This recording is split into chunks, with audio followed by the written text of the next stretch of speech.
Welcome to mega 9 TV. నా పేరు రహీం. ముందుగా హెడ్లైన్స్ చూద్దాం. అటు నుంచి బుల్లెట్స్ వస్తే మీరు మిసైల్స్ వదలండి. త్రివిధ దళాలకు ప్రధాని మోదీ కీలక ఆదేశాలు. ఆక్రమిత కాశ్మీర్ను పాక్ అప్పగించాల్సిందే.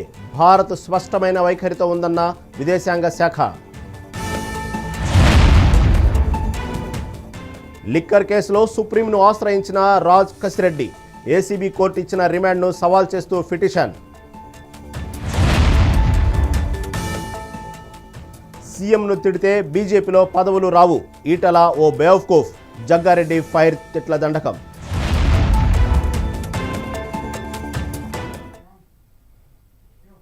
రైట్, ఇక డీటెయిల్స్ చూస్తే త్రివిధ దళాలకు ప్రధాని మోదీ కీలక ఆదేశాలు ఇచ్చారు. ఆపరేషన్ సింధూర్ ముగియలేదన్నారు మోదీ. అటు నుంచి తుపాకీ గుళ్ళు వస్తే ఇటు నుంచి మిసైల్స్ ప్రయోగించాల్సిందేనని ప్రధాని ఆదేశాలు ఇచ్చారు. ఆపరేషన్ సింధూర్తో ప్రపంచానికి కొత్త సందేశం ఇచ్చామని, ప్రతి రౌండ్లో పాకిస్తాన్ మరింత దిగజారిందన్నారు మోదీ. సింధు ఒప్పందాన్ని సీమాంతర ఉగ్రవాదంతో మడిపెట్టామని, ఉగ్రవాదం ఆగే వరకు ఒప్పందం నిలుపుదలలోనే ఉంటుందని మోదీ స్పష్టం చేశారు. ఆర్మీ కమాండర్లకు పూర్తి డీజీఎంఓ పూర్తి అధికారాలను కట్టబెట్టింది. కాల్పుల విరమణను పాక్ ఉల్లంఘించినందున ఆర్మీ కమాండర్తో జనరల్ ఉపేంద్ర ద్వివేది భేటీ అయ్యారు. ఈ మేరకు ఆర్మీకి పూర్తి అధికారాలు ఇస్తూ నిర్ణయం తీసుకుంది. కశ్మీర్ విషయంలో భారత్కు స్పష్టమైన వైఖరి ఉందని విదేశాంగ శాఖ స్పష్టం చేసింది. ఆక్రమిత కశ్మీర్ను తిరిగి అప్పగించడం మినహా మరో విషయం లేదని తెలిపింది. అంతకు మించి వారితో మాట్లాడే అవసరం లేదని వెల్లడించింది. ఉగ్రవాదుల విషయం వారు మాట్లాడితే తాను మాట్లాడతానని తెలిపింది. ఇందులో ఎవరి మధ్యవర్తిత్వాన్ని తాము కోరుకోవడం లేదని భారత విదేశాంగ శాఖ స్పష్టం చేసింది. ఏపీలో జరిగిన మద్యం కుంభకోణం, మనీ లాండరింగ్ కేసులో కేశినేని చిన్ని, రాజ్ కసిరెడ్డిపై సమగ్ర విచారణ జరపాలని ఈడీకి కేశినేని నాని లేఖ రాశారు. రాజ్ కసిరెడ్డి ద్వారా ఈ కుంభకోణంలో చిన్ని ఆర్థిక లావాదేవీలు జరిపినట్లు ఆరోపణలు ఉన్నాయన్నారు. కేశినేని చిన్ని, అతని వ్యాపార భాగస్వాములు 2000 కోట్ల చైన్ లింక్ కుంభకోణంలో ఉన్నట్లు ఆరోపించారు. ఏపీ లిక్కర్ కేసులో రాజ్ కసిరెడ్డి సుప్రీంకోర్టును ఆశ్రయించారు. ఏసీబీ కోర్టు ఇచ్చిన రిమాండ్ను సవాల్ చేస్తూ సుప్రీంకోర్టులో పిటిషన్ వేశారు. లిక్కర్ కేసులో రాజ్ కసిరెడ్డి A1గా ఉన్నారు. హైకోర్టులో ఉపశమనం లభించకపోవడంతో సుప్రీంకోర్టులో ఎస్ఎల్పీ దాఖలు చేశారు. సీఎం రేవంత్పై అనుచిత వ్యాఖ్యలు చేశారంటూ బీజేపీ నేత ఈటల రాజేందర్పై జగ్గారెడ్డి ఫైర్ అయ్యారు. ఈటల ఒక బేవకూఫ్, పాగల్ అంటూ మండిపడ్డారు. జగ్గారెడ్డి సీఎంను తిడితే బీజేపీలో ఏదో ఒక పదవి వస్తుందన్న భ్రమలో ఈటల ఉన్నారని ఎద్దేవా చేశారు. ఈటల మరోసారి నోరు జారితే నడి రోడ్డుపై గుంజీలు తీయించే పరిస్థితి వస్తుందన్నారు. బీజేపీలో ఏదేదో కావాలనుకుంటున్నావు, నువ్వు కాగలిగితే అడిగి ఏమైతేనే లేవు కదా. ఆల్రెడీ కావాలి, సీఎంగా కావాలి అని అనుకున్నాడు ముఖ్యమంత్రి అయ్యాడు. ప్రజలు ఇక్కడ అవకాశం ఇచ్చారు. అక్కడ సోనియా గాంధీ, రాహుల్ గాంధీ గారు ముఖ్యమంత్రి ఆయన చేశారు. నీకు దిక్కు లేదు, దివానా లేదు, నీకంటే ఒక గోల్ లేదు. అసలు కులం పేరు చెప్పుకున్నాడు, కులం పేరు చెప్పుకుంటున్నాడు. ఆ జీవితంలో ఈటల రాజేందర్ ఏ కులం అనేది అసలు ఎప్పుడూ చెప్పుకోలేదు, ఈ మధ్యలో చెప్పుకుంటున్నాడు. నువ్వు గాండు రాజకీయాలు నువ్వు చేస్తున్నావు. నువ్వు రేవంత్ రెడ్డి గురించి ఏం మాట్లాడుతున్నావు? గాండు రాజకీయాలు నువ్వు చేస్తున్నావు. నీకు బాధ అనిపించదా? నువ్వు ముఖ్యమంత్రిని అంటున్నావు, కాంగ్రెస్ పార్టీ కార్యకర్తలు ఫీల్ అవుతున్నారు. అంటే మా ముఖ్యమంత్రిని తిడుతుంటే ఎట్లా ఊకోవాలని కాంగ్రెస్ పార్టీ వర్కర్ ఫీల్ అవుతున్నాడు, కాంగ్రెస్ పార్టీ సింపథైజర్ ఫీల్ అవుతున్నాడు. పరిపాలన చేసేటప్పుడు అందరూ ప్రేమించరు. పరిపాలన కొందరికి కొన్ని ఇష్టం ఉండయి. సరే, ఎవరికో కొందరికి ఇష్టం లేదు, నువ్వు వాళ్ళ దగ్గర పోయినావు, నువ్వేదో వాళ్ళ దగ్గర శబ్బాష్ అనిపించుకో. నువ్వు ప్రశ్నించు ముఖ్యమంత్రిని. కొంత ప్రజల దగ్గరకు వచ్చినప్పుడు ప్రజల పక్షాన నీకు ఏదైనా అప్పీల్ ఉంటే నువ్వు అడుగు, డిమాండ్ చేయి. మాజీ మంత్రి విడుదల రజనీపై పోలీసులు వ్యవహరించిన తీరును వైసీపీ నేత పోతిన మహేష్ ఖండించారు. కూటమి ప్రభుత్వం వైసీపీ నేతల అరెస్టులే లక్ష్యంగా పనిచేస్తుందని దుయ్యబట్టారు. బీసీ మహిళా ప్రజాప్రతినిధిపై పోలీసులు దాడి చేయడం దారుణమన్నారు. ఇష్టారీతిన వ్యవహరిస్తున్న అధికారుల లెక్కలు తేల్చే రోజు దగ్గరలోనే ఉందన్నారు పోతిన మహేష్.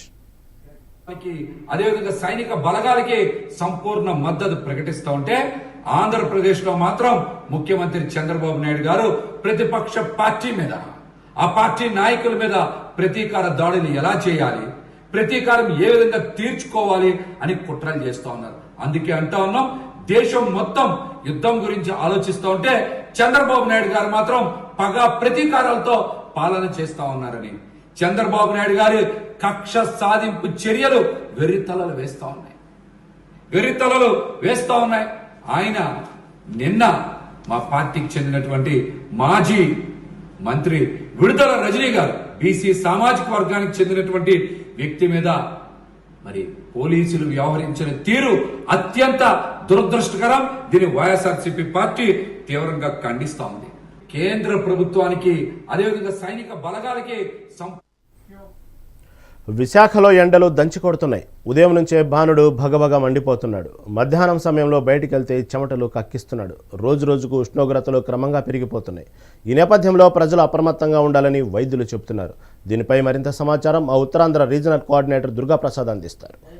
ఎండలు మండిపోతున్నాయి. పగటిపూట ఉష్ణోగ్రతలు క్రమేపీ రోజు రోజుకు పెరుగుతున్నాయి. నిన్న ఏపీలో తిరుపతి రేణిగుంటలో 41.7 డిగ్రీలు నమోదైంది. అయితే అటు విజయనగరం ప్రధానంగా ఉత్తరాంధ్ర కూడా 41 డిగ్రీల వరకు నమోదైంది. ప్రస్తుతం నిత్యం రద్దీగా ఉండే విశాఖ ఆర్కే బీచ్ కూడా వెలబలబోతుందని మనం చెప్పుకోవచ్చు. ఏదైతే ఎండ తాకిడికి ఉదయాన్నే భానుడు తన ప్రతాపాన్ని చూపిస్తున్నాడు. ఆదివారం పూట నిత్యం జనరల్గానే ఆ బీచ్కి ఎక్కువగా ఆ ప్రజల తాకిడి ఉంటుంది, సందర్శకులు తాకిడి ఉంటుంది. ఆ పర్యాటకులు ఎవరు వచ్చినా ఖచ్చితంగా ఆర్కే బీచ్లో సేద తీరుతూ ఉంటారు. అది మరోవైపు ఎండల నుంచి ఉపశమనం పొందేందుకు కూడా బీచ్కి ఆ పబ్లిక్ రావడం కూడా జరుగుతుంది. అయితే ఈరోజు ప్రధానంగా ఉత్తరాంధ్రలో ఉదయాన్నే బాలుడు తన ప్రతాపాన్ని చూపిస్తున్న నేపథ్యంలో ప్రజలెవరు కూడా బీచ్ కూడా రాని పరిస్థితి. మరోవైపు వడగాల్పులు కూడా వీచే అవకాశం ఉన్న నేపథ్యంలో ఎవరు కూడా బయటికి రావడానికి కూడా ఆలోచించాల్సిన పరిస్థితి కూడా కనిపిస్తుంది. అయితే వాతావరణ శాఖ అధికారులు తెలియజేసిన ప్రకారంగా రోజు రోజుకి ఎండల తీవ్రత పెరుగుతామని చెప్పుకోవచ్చు. ఆదివారం అయితే ఈరోజు రాష్ట్రంలో పలు ప్రాంతాల్లో 41 డిగ్రీల నుంచి 43 డిగ్రీల వరకు కూడా ఉష్ణోగ్రతలు నమోదయ్యే అవకాశం ఉందని వాతావరణ శాఖ ఇప్పటికే హెచ్చరించింది. మరోవైపు 81 మండలాల్లో వడగాల్పుల ప్రభావం ఉంటుందని కూడా పేర్కొంది. అయితే నిన్న శనివారం తిరుపతి జిల్లా రేణిగుంటలో 41.7 డిగ్రీలు ఉష్ణోగ్రత, మరోవైపు విజయనగరంలో 41.1 డిగ్రీలు, అదేవిధంగా తూర్పుగోదావరి జిల్లాలో కూడా మురుమండలో 41 డిగ్రీలు కూడా ఉష్ణోగ్రతలు నమోదైనట్టు వాతావరణ శాఖ అధికారులు తెలియజేశారు. మరోవైపు అన్నమయ్య జిల్లా తంబాలగుంటలో కూడా 40 డిగ్రీల వరకు కూడా నమోదైంది. అయితే రోజు రోజుకి ఉష్ణోగ్రతలకు క్రమేపీ పెరుగుతున్నాయి. అయితే గత వారంలో మనం చూస్తే భిన్నమైన వాతావరణ పరిస్థితి నెలకొని ఉదయం పూట ఎండలు భానుడు తన ప్రతాపాన్ని సూర్య ప్రతాపాన్ని చూపిస్తుంటే సాయంత్రం పూట వాతావరణం భిన్నంగా మారి సాయంత్రం 3 గంటల నుంచి 4 గంటల తర్వాత వర్షాలు కూడా పడ్డాయి. చాలా చోట్ల ఈ భిన్నమైన వాతావరణం రాష్ట్రం అంతా కూడా కనిపించింది. కానీ నిన్నటి నుంచి పూర్తిగా వాతావరణం మారిందని మనం చెప్పుకోవచ్చు. సూర్యుడు తన ప్రతాపాన్ని చూపిస్తున్నాడు. వడగాల్పులు విపరీతంగా వీస్తున్నాయి. అయితే ఇట్లాంటి సమయాల్లో ప్రజలు కూడా అప్రమత్తంగా ఉండాలని చెప్పేసి వైద్యులు కూడా సూచిస్తున్నారు. ప్రధానంగా చర్మ వ్యాధులు వచ్చే అవకాశం ఉంది. అయితే మరోవైపు డిహైడ్రేషన్ ఎక్కువగా అయ్యే అవకాశం ఉంది. ఇట్లాంటి వారు డిహైడ్రేషన్ అవ్వకుండా ఎండ సమయంలో ప్రధానంగా నీడ పట్టున ఉండడం ఎంతగానో శ్రేయస్కరం చెప్పేసి కూడా డాక్టర్లు సూచిస్తున్నారు.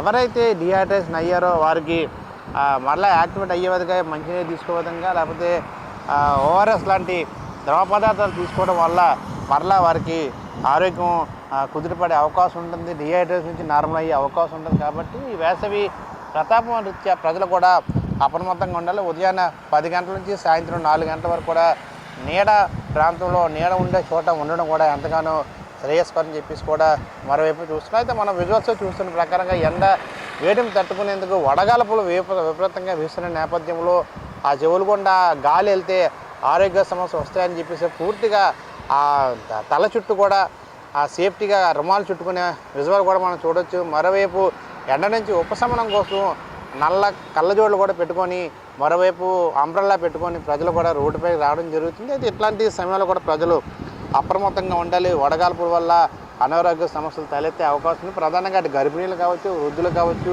మరోవైపు చిన్నపిల్లలు కావచ్చు, ఇట్లాంటి వారికి ఎక్కువగా వడగాల్పుల వల్ల ఈ ఎండవడి వల్ల వడగాల్పు తగిలే అవకాశం ఎక్కువగా ఉన్న నేపథ్యంలో అనారోగ్య సమస్యలతో ఇబ్బంది పడుతున్న వారు, దీర్ఘకాలిక వ్యాధులతో ఇబ్బంది పడుతున్న వారు చాలా అప్రమత్తంగా ఉండాలని చెప్పేసి కూడా ఈ వారం అంతా కూడా పెరిగే అవకాశం ఉన్న నేపథ్యంలో ప్రజలు కూడా అప్రమత్తంగా ఉండాలని సూచిస్తున్నారు. అయితే ప్రధానంగా ఈరోజు ఇటు ఉత్తరాంధ్రలో విశాఖ, అనకాపల్లి, విజయనగరం ప్రాంతాలు మనం చూస్తే వడగాల్పులు తీవ్రంగా వీస్తున్న ప్రభావం కనిపిస్తుంది. ఎండ తన ప్రతాపం చూపిస్తున్న ప్రభావం కనిపిస్తుంది. ఎవరు కూడా బయటికి వచ్చేందుకు కూడా సాహసించట్లేదు. ఎందుకంటే అంత తీవ్ర స్థాయిలో సూర్యుడు తన ప్రతాపాన్ని చూపిస్తున్నాడు. ఈరోజు ఉదయాన్నే 8 గంటల నుంచి సూర్యుడు తన ప్రతాపాన్ని చూపిస్తాను మొదలుపెట్టాడు. అయితే ఎవరు కూడా ఆదివారం జనరల్గా ఎక్కువగా విశాఖలోని ఆర్కే బీచ్ ఇట్లాంటి టూరిస్ట్ ప్రాంతాలకి సందర్శించడానికి ఎక్కువగా వస్తుంటారు. ఫ్యామిలీతో బయటికి వచ్చే విధంగా ఎక్కువగా ఆసక్తి చూపిస్తుంటారు. ఎందుకంటే ఫ్యామిలీ ఉండే ఒకరోజు సెలవుని ఎంజాయ్ చేయాలి, కుటుంబంతో స్పెండ్ చేయాలని చెప్పేసి ఎక్కువగా ఈ బీచ్ ప్రాంతాల్లో రావడం జరుగుతుంది. అయితే ఈరోజు వడగాల్పుల ప్రభావంతో ప్రధానంగా సూర్యుడు బీభత్సంగా తన ప్రతాపాన్ని చూపిస్తున్న నేపథ్యంలో ఎవరు కూడా సాహసించలేదని మనం ప్రధానంగా చెప్పవచ్చు. ఈ నేపథ్యంలో ఆర్కే బీచ్ ప్రధాన ప్రాంతం అంతా కూడా ఖాళీగా ఆ రోడ్లన్నీ దర్శనమిస్తున్నాయి. ఉదయం నుంచి మధ్యాహ్నం 2 ప్రాంతం వరకు కూడా ప్రధానంగా రోడ్లన్నీ కూడా ఖాళీగా దర్శనమిస్తున్నాయి. అంటే దాన్ని బట్టి మనం అర్థం చేసుకోవచ్చు ఏ విధంగా సూర్యుడు తన ప్రతాపాన్ని చూపిస్తున్నాడు, ఏ విధంగా వడగాల్పులో ప్రభావం ఉందనేది దాన్ని బట్టి మనం కూడా ఆలోచించాల్సిన అవసరం ఉంది. ఈ నిమిత్తంలో ప్రజలు కూడా అప్రమత్తంగా ఉండాల్సిన అవసరం ఉంది. ఇట్లాంటి ఉష్ణోగ్రతలు రోజు రోజుకి క్రమేపీ పెరుగుతున్న నేపథ్యంలో మే 2వ వారం నుంచి కూడా ఉష్ణోగ్రతల్లో మార్పులు చోటు చేసుకుంటాం ఇటీవలే వాతావరణ శాఖ అధికారులు తెలియజేశారు. రాను రోజుకి 3 నుంచి 4 డిగ్రీల అదనపు ఉష్ణోగ్రతలు నమోదవుతాయని కూడా వాతావరణ శాఖ అధికారులు తెలియజేశారు. ఈ నేపథ్యంలో ప్రజలు కూడా అప్రమత్తంగా ఉండాలని ఐఎండీ కూడా సూచిస్తున్న నేపథ్యంలో ప్రజలు కూడా ఎవరు బయటికి రావడానికి కూడా ఆలోచించాల్సిన పరిస్థితి కూడా ఉందని చెప్పి కూడా మనం చూడొచ్చు. Ganesh Prasad Mega Nine TV Visakhapatnam. రాష్ట్రం జమ్మూ ఐఐటీలో చదువుతున్న విద్యార్థులు సికింద్రాబాద్ రైల్వే స్టేషన్కు చేరుకున్నారు. ఆపరేషన్ సింధూర్ నేపథ్యంలో ఏర్పడిన ఉద్రిక్త పరిస్థితుల కారణంగా జమ్మూ నుండి తిరిగి వచ్చారు. హైదరాబాద్, విజయవాడ, విశాఖపట్నానికి చెందిన 30 మంది ఐఐటీ విద్యార్థులు జమ్మూ తాలి ఎక్స్ప్రెస్లో సికింద్రాబాద్ చేరుకున్నారు. పాకిస్తాన్ ప్రయోగించిన డ్రోన్లు, క్షిపణుల శబ్దాలు తమకు వినిపించాయని విద్యార్థులు తెలిపారు. నా పేరు ప్రియాంక, నేను హైదరాబాద్ నుంచి వచ్చాను. ఐఐటి జమ్మూలో సివిల్ ఇంజనీరింగ్ సెకండ్ ఇయర్ చదువుతున్నాను. అక్కడ సిచ్యువేషన్ చాలా క్రిటికల్గానే ఉంది. మా క్యాంపస్లో అయితే సేఫ్, కానీ బయట అయితే చాలా ప్రాబ్లంగా ఉంది. మే 8th నైట్ మేము బయలుదేరాలి. మార్నింగ్ 3:30కి 9th మార్నింగ్ 3:30కి మేము బయలుదేరాలి. మేము క్యాబ్ బుక్ చేసుకొని బయటకు వద్దాం అనుకున్నాము. దారిలోనే మిసైల్స్ డ్రోన్స్ వచ్చేసరికి మేము భయపడి మళ్ళీ రిటర్న్ పరిగెట్టేసాము. బస్ ఎక్కిన తర్వాత కూడా మళ్ళీ ప్రాబ్లం అయింది. మళ్ళీ దిగి లోపలికి పరిగెట్టేసాము. 5 o'clock ఆఫ్టర్ సన్ రైజ్ మేము మళ్ళీ బస్ ఎక్కి రైల్వే స్టేషన్ వెళ్ళడం జరిగింది. మా ట్రైన్ మిస్ అయింది. వందే భారత్ ఎక్కేసాము. ఇంకా మేము టికెట్ కూడా తీసుకోకుండా వందే భారత్ ఎక్కేసాం. కానీ టీటీతో చాలా ప్రాబ్లం అయింది. వాళ్ళైతే అసలు ఒప్పుకోవట్లేదు, మీరు దిగిపోయి ఫైన్ కట్టేసేయండి జమ్మూ బార్డర్ దగ్గర అని అన్నారు. అయితే మేము మళ్ళీ మా ఎంటెక్ వాళ్ళు అందరం ఒకటే ట్రైన్ కాబట్టి సో మేము డీన్కి మళ్ళీ మెసేజ్ చేస్తే డీన్ రైల్వే అథారిటీస్ వీళ్ళందరితో మాట్లాడి మాకు ఎటువంటి ఫైన్ లేకుండా లుధియానాలో దింపించేశారు. ప్లస్ మా హంసఫర్ ట్రైన్ని ఆపించి లుధియానాలో ఎక్కించి మమ్మల్ని ఇక్కడ దాకా తీసుకొచ్చారు. So thank you so much for everyone. మేము ఎట్లా అంటే మాది 4th ఫ్లోర్. మేము 4th ఫ్లోర్ నుంచి చూస్తుంటే పైనుంచి అన్ని వాళ్ళు వెళ్తూ ఉంటే సెక్యూరిటీ పైకి వచ్చి మీరు అందరు పైన ఉండకండి కిందకు వచ్చేసండి అని చెప్పి మేము గ్రౌండ్ ఫ్లోర్కి వెళ్ళిపోయాము. విండోస్ దగ్గర ఎవ్వరు ఉండద్దు అని చెప్పారు. ప్లస్ సౌండ్స్ చాలా ఘోరంగా వచ్చాయి. లైట్స్ ఆఫ్ అన్నారు. లైక్ ఒక టోటల్ హెక్టిక్ సిచ్యువేషన్ అనమాట. అక్కడ ఎవ్వరు మాట్లాడినట్లు అందరు ప్యానిక్ అవుతూ ఉన్నారు. బట్ స్టిల్ సెక్యూరిటీ సిచ్యువేషన్ మొత్తం కంట్రోల్ చేసుకుని మాకు మేము ఒకరికొకటి చెప్పుకుని సేఫ్గా ఉన్నాం అక్కడ. నా పేరు ప్రియాంక, నేను గుడ్ ఈవినింగ్ అందరికీ. నా పేరు రఘురామ్, నేను ఐఐటి జమ్మూలో చదువుతున్నాను. ఇప్పుడు నేను విశాఖపట్నం దగ్గరలో పార్థిపురం నుండి వచ్చాను. మాకు అక్కడ వార్ అవుతున్నప్పటి నుండి చాలా భయంగా ఆ ఎన్విరాన్మెంట్ అంతా చాలా భయంగా మారింది. ఎందుకంటే మా దగ్గరలోనే నగరోటలో ఆర్మీ బేస్ ఉండడం వల్ల మేము కూడా ఒక హై లెవెల్ టార్గెట్ అయ్యాం వాళ్ళకి. సో మేము ఏవైతే మిసైల్ అండ్ మన మిసైల్స్ వాళ్ళు వదులుతున్నారో అవి మేము కల్లారా చూసాం. అవి జరుగుతున్నదంతా మేము చూసాం. మా పేరెంట్స్ కూడా ఇంట్లో న్యూస్లో చూస్తూ వాళ్ళు భయపడ్డారు. వెంటనే మమ్మల్ని రమ్మన్నారు. కానీ మొన్న మే 8th నైట్ చాలా ఇంకా సిచ్యువేషన్ చాలా బ్యాడ్గా మారిపోయింది. ఎప్పుడైతే మేము ఆ తర్వాత రోజు ట్రైన్కి వద్దాం అనుకుంటున్నామో పొద్దున్న 3:30కి బస్సు స్టార్ట్ అవ్వాల్సింది మాది. మా దగ్గరలోనే బాంబ్ సౌండింగ్స్ ఇవన్నీ వినడం వల్ల మా పైనుండే ఆ మిసైల్స్ని కూడా న్యూట్రలైజ్ చేయడం ఇవన్నీ మేము చూడడం వల్ల బస్సు మళ్ళీ ఆగింది. మళ్ళీ మేము రెండోసారి బస్సు ఎక్కి కాలేజ్ నుండి రైల్వే స్టేషన్కి వెళ్ళడానికి ఇంకో బస్సు ఎక్కేటప్పుడు మళ్ళీ మా ఎన్విరాన్మెంట్లో కొన్ని డ్రోన్స్ పైనుండి కిందకి రావడం కొంతమంది సీనియర్స్ హాస్టల్ నుండి చూశారు. మళ్ళీ దానికోసం భయపడి మళ్ళీ మేము హాస్టల్లోకి పరిగెట్టడం జరిగింది. కానీ మన ఇండియా డిఫెన్స్ సిస్టమ్ చాలా బాగా అడ్డుకుంది. ఒక్క మిసైల్ కూడా దగ్గరలో పడకుండా అంతా చాలా బాగా డిఫెన్స్ చేసింది. And we are so grateful that we are here today because of Indian Army. జై హింద్. శ్రీ లక్ష్మీ నరసింహస్వామి జయంతి సందర్భంగా సికింద్రాబాద్ బండిమేట్లోని ఆలయంలో ఎమ్మెల్యే తలసాని శ్రీనివాస్ యాదవ్ ప్రత్యేక పూజలు చేశారు. ఆయనకు పండితులు పూర్ణకుంభంతో స్వాగతం పలికారు. వేదమంత్రాలతో ఆశీర్వచనం చేసి తీర్థ ప్రసాదాలు అందజేశారు.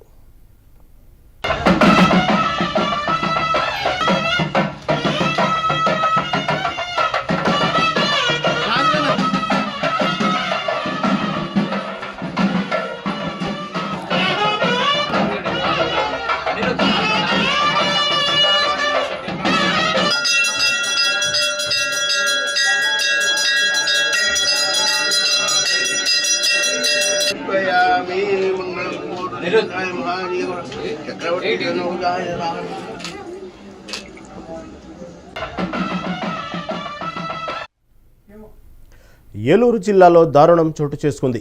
ప్రేమ పేరుతో సంతోష్ అనే యువకుడు మోసం చేసిన ఘటనలో విద్యార్థిని మాధవి ఆత్మహత్యకు పాల్పడింది. మాధవి ప్రభుత్వ హాస్పిటల్లో చికిత్స పొందుతూ మరణించిందని వైద్యులు వెల్లడించారు. నిందితుడు సంతోష్ కుమార్ని అతని కుటుంబ సభ్యులను కఠినంగా శిక్షించాలని మాధవి తల్లిదండ్రులు డిమాండ్ చేశారు. ఆసుపత్రి మార్చిరి వద్ద ఆందోళన చేశారు.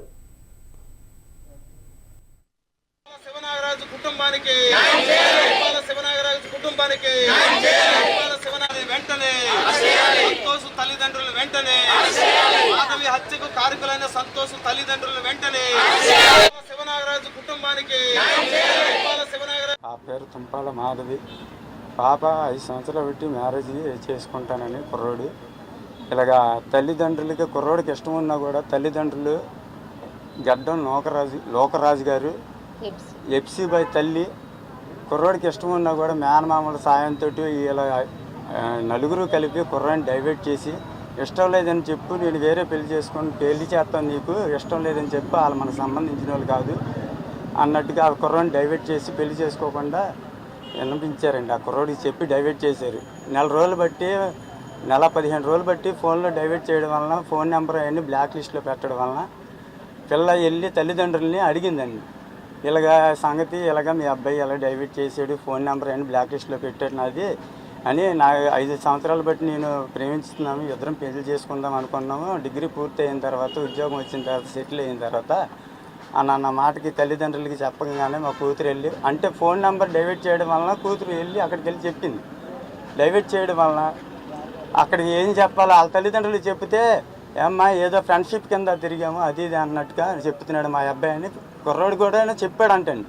పెళ్లి చేసుకుందామని అనుకున్నాము, నేను పెళ్లి చేసుకుంటాను నా పిల్లని అన్న కూడాను వాళ్ళ మేనమామలు ఇద్దరూను తల్లిదండ్రులు ఇద్దరూను కలిపి పిల్లని డైవర్ట్ చేసి ఇవాళ పెళ్లి చేసుకోకుండా ఆ డైవర్ట్ చేసిన నెంబర్ని ఆపడం వలన వెళ్ళి తల్లిదండ్రులను అడిగితే మీరు మాకు సంబంధం లేదమ్మా, కాలు మీద పడింది అంటే పెళ్లి చేసుకుంటామని మీ ఇద్దరము, మీరు ఫోన్ ఎత్తనవ్వట్లేదు కుర్రోడిది, నాకేమో ఫోన్ చేస్తాక ఇంకో వేరే నెంబర్ లేదని అలా చేయడం వల్ల వెళ్ళి తల్లిదండ్రులను అడిగిన కూడా ఇష్టపడలేదంటండి.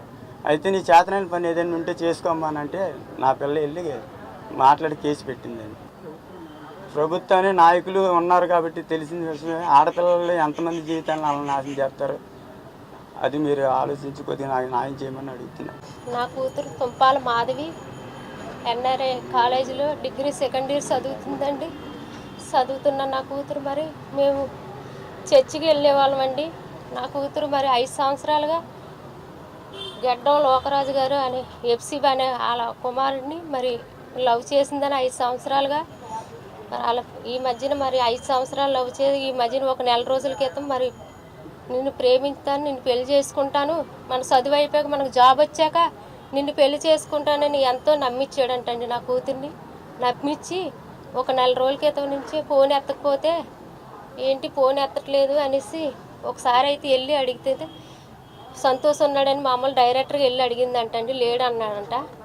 మళ్ళీ 2వ వారం వెళ్ళి ఏమండి సంతోష్ నేను ప్రేమించుకున్నామండి, నా ఫోన్ ఎందుకో మరి ఎత్తట్లేదు సంతోష్ నన్ను ప్రేమించాడండి, నన్ను పెళ్లి చేసుకుంటాను అన్నాడు. చదువు అయిపోయాక ఒక నెల రోజుల నుంచి మరి ఫోన్ ఎందుకో ఎత్తట్లేదు. నన్ను సంతోషించి పెళ్లి నా బతుకు ఏంటి, ఒక ఆడపిల్లని ఇలాగ అయిపోయింది అనేసి ఆ గురికి తట్టుకోలేక నా కూతురు నీతి మంత్రాలండి, నా కూతురు నీతి మంత్రాలు కాబట్టి తట్టుకోలేక నా కూతురు ప్రాణాల మీద తెచ్చుకొని ప్రాణం తీసుకుందండి. నా కూతురు ఇలాంటి బతుకు ఏ ఆడపిల్లకి రాకూడదు. ఈ భూమి మీద అలాంటి కొడుకులు వచ్చకూడదండి. నాలుగు రోడ్ల మీద ఆడిగా. శ్రీ తాతయ్యగుంట గంగమ్మ జాతర అత్యంత వైభవపేతంగా జరిగింది. ఈ జాతరలో భాగంగా అమ్మవారిని మాతంగి వేషంలో భక్తులు దర్శించుకొని మొక్కులు తీర్చుకున్నారు. మహిళల వేషధారణలో పురుషులు అమ్మవారిని దర్శించుకున్నారు. తిరుపతి ఎంపీ గురుమూర్తి, కమిషనర్ నారపరెడ్డి మౌర్య కుటుంబ సభ్యులతో కలిసి వేరువేరుగా అమ్మవారిని దర్శించుకున్నారు. పశ్చిమ గోదావరి జిల్లాలోని పలు గ్రామాలలో మంత్రి నిమ్మల రామానాయుడు పర్యటించారు. రహదారుల పనులకు మంత్రి శంకుస్థాపన చేశారు. దాదాపు 2 కోట్ల రూపాయల వ్యయంతో కాలువగట్లపై బ్రిడ్జిలు నిర్మించినట్లు తెలిపారు. గత వైసీపీ ప్రభుత్వం పంచాయతీలకు చిల్లుగవ్వ కూడా ఇవ్వకుండా వ్యవస్థలను నిర్వీర్యం చేసిందని మండిపడ్డారు. కూటమి ప్రభుత్వం పంచాయతీలకు నేరుగా నిధులు విడుదల చేస్తోందన్నారు నిమ్మల. ఈరోజు ఎలమంచిలి మండలంలో 3,50,00,000 రూపాయలుతో ఈవేళ పనులు శంకుస్థాపన మరియు ప్రారంభోత్సవాలు చేసుకోవడం జరిగింది. ఇప్పుడే మీరు చూశారు, అడవిపాలెం గ్రామంలో మైనర్ డ్రైన్ 21 లక్షల రూపాయలతో డీసిల్టింగ్. అక్కడ రైతు చెప్తూ ఉన్నాడు, దగ్గర 6-7 సంవత్సరాలుగా ఎవ్వరూ కూడా ఒక తట్ట మట్టి తీసినటువంటి పరిస్థితి లేదు. మళ్ళీ మీరు వచ్చిన తర్వాత ఈ మైనర్ డ్రైన్ తవ్వుతూ ఉన్నారు. ఈ 4-5 సంవత్సరాల్లో ఒక పంట మరి మేము వదిలేసుకునేటువంటి పరిస్థితి అని చెప్తున్నటువంటి పరిస్థితి. అదేవిధంగా ఏదైతే 10 లక్షల రూపాయలతోటి మన కాజ మేజర్ డ్రైన్కి సంబంధించి ఇప్పుడే మీరు చూశారు ఏ రకంగా ఆ యొక్క కాజ డ్రైన్లో మరి మట్టి ఏ రకంగా డిపాజిట్ అయిపోయిందో మీరే చూశారు. అంటే డ్రైన్లో కూడా ఒక దీవిలాగా అక్కడ ఏర్పడినటువంటి పరిస్థితి. చుక్క నీరు కూడా కిందకి వెళ్ళడానికి వీలు లేకుండా అక్కడ పెద్ద దీవి కింద మరి ఈరోజు మళ్ళీ ఆ యొక్క డీసిల్టింగ్ కాజ డ్రైన్లో ఈరోజు మళ్ళీ మనం చేస్తున్నటువంటి పరిస్థితి. అదేవిధంగా ఏదైతే నేరేడుమిల్లి గ్రామానికి సంబంధించి మరి ఈవేళ నెంబర్ 1 బ్రాంచ్ ఛానల్ మీద ఒక 26 లక్షల రూపాయలు, అదేవిధంగా ఇంకొక లెఫ్ట్ సైడ్ గ్రావెల్ రహదారి ఇంకొక 20 లక్షల రూపాయలు తోటి ఈవేళ గ్రావెల్ రోడ్లు వేస్తూ ఉన్నాయి. కరీంనగర్ జిల్లాలో పోలీసులు తనిఖీలు నిర్వహించారు. భారత సరిహద్దులో ఉద్రిక్త పరిస్థితుల నేపథ్యంలో పెద్దపల్లిలో ప్రత్యేకంగా సోదాలు చేపట్టారు. కమిషనర్ అంబర్ కిషోర్ జూ ఆదేశాల మేరకు రద్దీగా ఉండే ప్రాంతాలలో తనిఖీలు చేపట్టారు. బాంబు డాగ్ స్క్వాడ్ బృందాలతో తనిఖీలు చేశారు.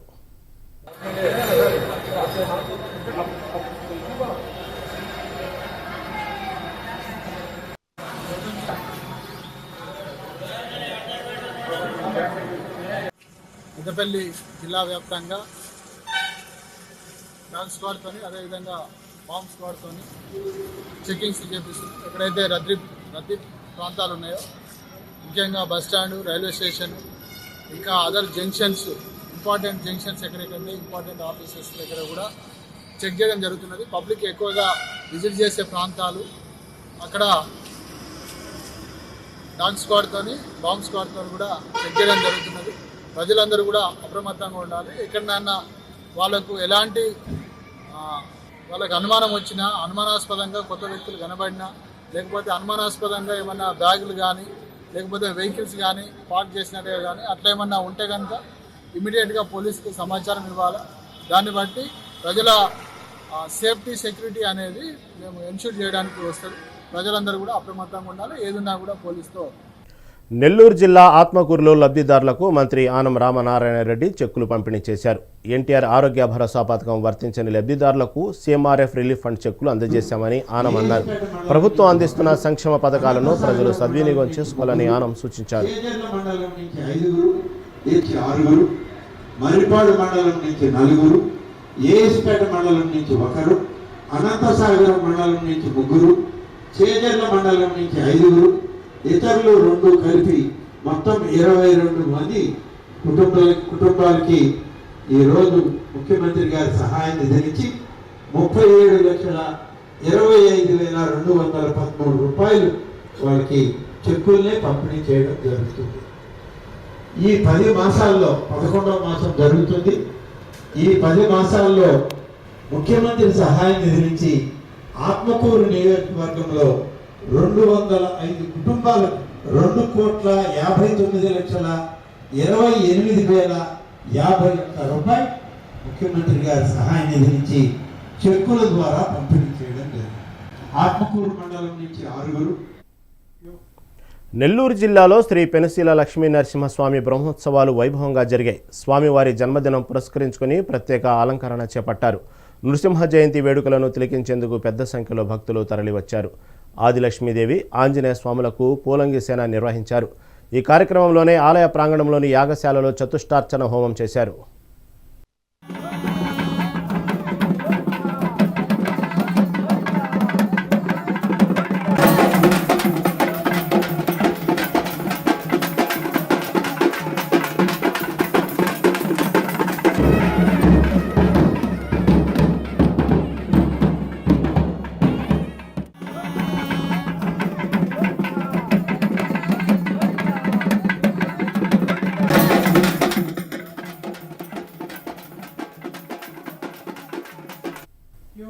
ఇవి ఇప్పటివరకున్న అప్డేట్స్. చూస్తూనే ఉండండి మెగా 9 టీవీ.